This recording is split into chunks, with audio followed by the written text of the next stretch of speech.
What an honor. Why are you laughing? I thought it was cool. Should be honored. But no, it was. I think I liked the dynamic that I saw in that podcast. And I'm like, this just seems like it would be fun to do. But then, it wasn't until down the road that it was like, let's do a podcast. So I think that's at least for me. Did anyone watch the name was a ripoff of POS? Semi-perfect. Everything's a ripoff of something. No, it was not. Liar. But yeah, so at least that was. Did anyone watch the Brony Breakdown podcast that they used to do? Yeah. It's old school. Yeah. I didn't even watch it, but they asked me to try. What's up? One more question. What non-pony related podcasts do you watch? Just curious. I like one that's completely unrelated in any way. Hardcore History is the one I listen to. I listen to Sleepy Cabin. You guys say something? Oh yeah. Well, I'm just saying I've heard of that. Hardcore History? It's really, really good. If you like history, you might check it out.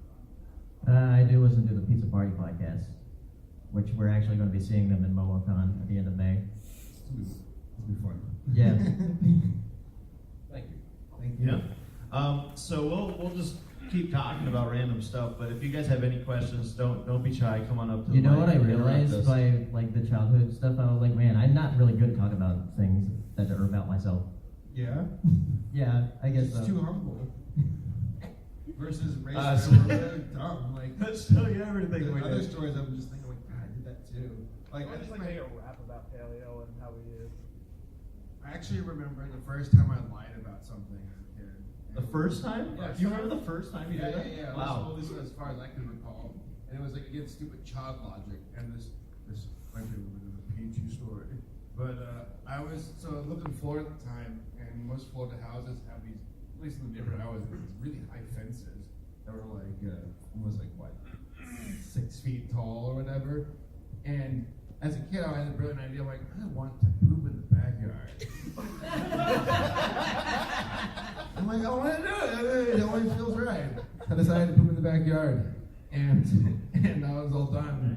And my mom went outside, and she's like, "Okay, what did you do?" And I'm like, "A dog did it."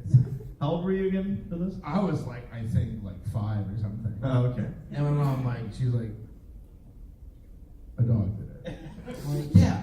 A dog jumped over the fence, pooped, and jumped back over the fence. Pretty A dog jumped over the 6-foot-tall fence. Yes. And you're sitting there as a dumb kid, like, this plan is foolproof. There's no way she can't believe me. It's so believable. It's so believable. She didn't believe me. No, it's incredible because as a kid, you think you have the adults outsmarted. Like you're like, they can't see through this. Your mom sounds like she just had enough of you. Your poor mother. I was like the innocent, stupid kid. While my sister was like the rebellious teenager, then my little sister was just the we hated her all together. Not her. She was just kind of like Tom girl or Tom. Oh, now that explains things. What? I'm an only child. Yeah, dude. Yeah. You were gifted with so many toys. Why even go outside? Lucky.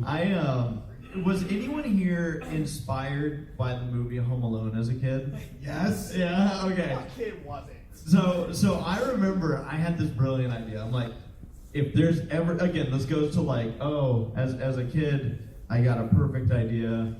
This is something that no matter what happens, I'll be able to pull this off. If I ever have somebody break into my house. And so what I did was I had this bucket thing that was in our backyard, and I was like, I'm going to create the most deadly concoction ever. It's a good idea. And, we had a golden retriever, so there was a lot of dog poop all over the place. So I'm putting that in there. I put some water in here. I think I Your grabbed... mom's like, he's such a good boy. He's cleaning up the dog food. I grabbed who knows what out of the kitchen, a chemical thing. Perfect. And I'd be mixing it up. And I remember mustard gas. I was so upset. Give me the bleach ammonia. Because one day I went outside and my bucket was empty, and I'm like, guys, what the heck? And my dad's like, there were things growing in there. We dumped it out. I'm like, I've been working on that for like 2 weeks, all right? Come on. And my whole plan was, if there was ever bad guys that came into the house, I'd convince them to drink it. Drink it? Yeah, I'd be My like, God. well, here, since you guys are here and I'm a good boy, Can I you pour can you- have. Yeah, no, it's good. And trust me, it would have worked, but luckily we never had to go that route. Stupid child. Stupid child. Did I got a question for you all. So are there a lot of like moviegoers out here that like see movies like regularly? Because I know like Paleo, you see Yeah. a lot of movies. I see it like almost weekly. How often do you see movies back there? Like pretty much every other week. Like if I get Tuesdays off, there's free popcorn at the theater. It's like 3 miles from my house. Free popcorn? Nice. Free popcorn on Tuesdays. Cool. That's awesome. Where do you live? I'm moving. The theater's in Bertrand, Michigan. All right, here I come, Michigan. I heard it's warm there, so should be nice. You've been misled. Yeah. No. It's warm half the year. I was freezing half the year. cracking up at this. How many of you? I won't spoil anything, but how many of you have seen the movie A Quiet Place? Anyone here? No? Okay, so I wasn't actually, I didn't have plans on seeing it until my parents got all excited about it. Now, I'll give you a very quick, non-spoilery, I guess, description of this movie. It essentially is, it opens up with, all you know is that everyone's having to be super quiet. You don't know why, but you know they're like scared of something. And it's like a 15-minute opening scene or something where everything's like super quiet.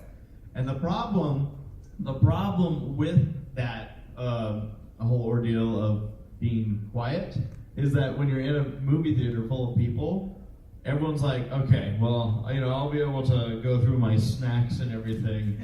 And it was like, because I heard about this before going into the movie that like, you got to be careful when you chew on the popcorn or when you're like ruffling through stuff. And of course, my dear mother, I guess, was completely oblivious to how quiet everything was. So, you see the main characters on the screen going. And then my mom's like, I gotta get a fruit snack. And everybody in the theater just hears.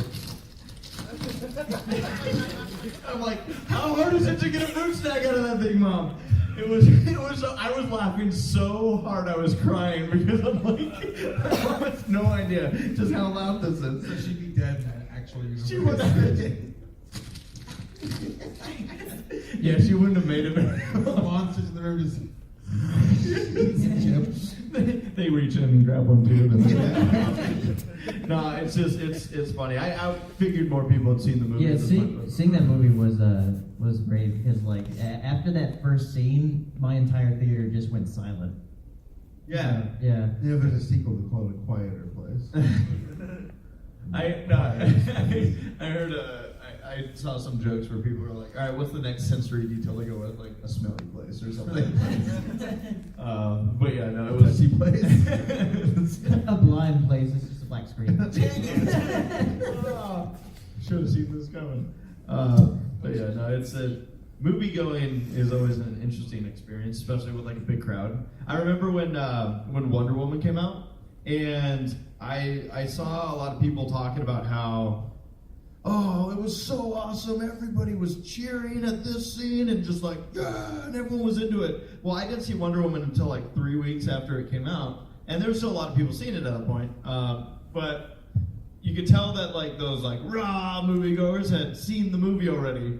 And Yeah. I'm pretty sure there was like one 40-year-old guy who read on the internet and saw like, oh, we're gonna cheer at that scene, yes. And the scene comes up, and I won't say what it is for anyone that hasn't seen it, but it's like, a very like, yeah, go get him scene for Wonder Woman. And we're all sitting there watching, and then there's one guy in the theater that goes, and I'm like, that guy made a terrible mistake. He's like, yeah, we did it. Oh. That kind of happened with me with seeing Monsters University. What's the movie? What scene? I forget what it was, but like When the monsters go to kill the Nazis, that's my favorite scene. I forget what part it was, but it was like I guess there was like something that I guess he thought everyone else would think was funny. So he's like laughing and he just like slowly stops because no one else is laughing. I forget what movie it was. I thought there was one I had it recently happen, but sometimes you see a movie that's just like so not good. I remember this happened to me at the third Mummy movie. I loved the Mummy series, and then the third one came out, and I was like, "Where's his wife? What happened to this movie?" Because they just like started changing like the actresses and some of the actors, and they just were like, "Oh, no one will notice," and it really bothered me. Like really bothered me. And there was like this like really corny, dumb scene where someone dies in it, and it was so bad that I actually burst out laughing for the first time in my life at a scene that was supposed to be sad. And I was like, "Whoa, that happened." But yeah, like, yeah. Sometimes movie going for a bad movie is a whole different experience. Oh, I love bad movies. I adore them. There was one that my girlfriend and I recently watched called Surfer Nazis Must Die. Yes. Yeah, apparently it's pretty infamous. It was on Amazon Prime, which is like just a treasure trove of terrible films. And the Surfer Nazis Must Die is basically about a bunch of like beach gangs in like California, and one of them is like a Nazi gang, and they're like, "We're gonna start the Fourth Reich." It was like 7 of them, and they're all a bunch of teenagers with like bowler caps and like plastic like claw hands, and there's other gangs like we're the you know the aesthetic club or something. I don't know, it's all stupid.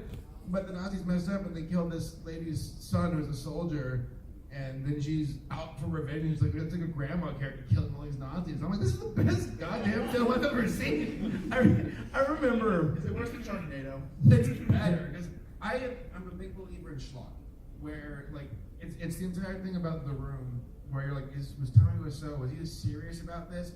And according from a dinner conversation last night, he was originally serious about what he was filming, but then he saw the reactions from the audience, and he's like, Yeah, oh, he said like a comedy. yeah, then he Yeah. spun off as a comedy, where he's like, okay, well, I'll feed into this like purposely. And it still works, but like I love movies where they're like trying and they think they're brilliant and they're like, you know, oh, this is so fantastic, but in reality, it's like, oh my god, this is hilariously bad, and but they're genuinely trying. Versus like Sharknado 3, where it's like, okay, at this point you're just really trying to do this. There was. I'm not gonna see it. Well, I was gonna say I remember seeing there was one week where I decided, you know what, all the Jaws movies are on HBO. Like all the Jaws movies are on HBO. I'm like, I gotta know where this goes. I forget which one it was, but it was like one of the Jaws gets revenge movies. Jaws of Revenge. Is that the one where Is there like a second link? Yeah, they're like the it's all that's left is the mom or whatever, Yeah. and she's like, oh no, all the sharks are after me. Yeah. It was so stupid, and like and the worst part was you've seen this movie. I've seen parts of it. We all cheer for that one like cop dude in the first 2 movies, and we're like, yeah, he got the shark, and then they're just like, yeah, and then a shark scared him and he had a heart attack and died. Yeah. Like that was literally how they wrote off his character. He saw a shark fin and had a heart attack. It's like, what? Do you have a question, by the way? Yeah. No, he stood up just to get closer.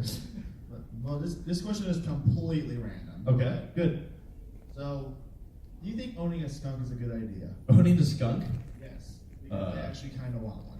I have skunks like all outside my house in Virginia because I guess they just are Attracted to you? Yeah, exactly. No, I remember when I first saw them, like, I pulled up in my car to go back to my apartment, and they're, like, in this little grassy field near my apartment, but I was just kind of spooked out for a second because the lights on my headlights could only see the white stripes, and they looked like floating snakes. I was, like, ghost or something? I was scared for a few seconds. It was like creep. I'm, like, floating around over the grass. I mean, I think if I saw a bunch of them, I think I'd still be scared. Well, then I'm like, oh, skunks. Because you can tell when they're in the air because they start smelling bad, and it's like, be careful. And the residents are like, yeah, there's a skunk in the parking lot, be careful.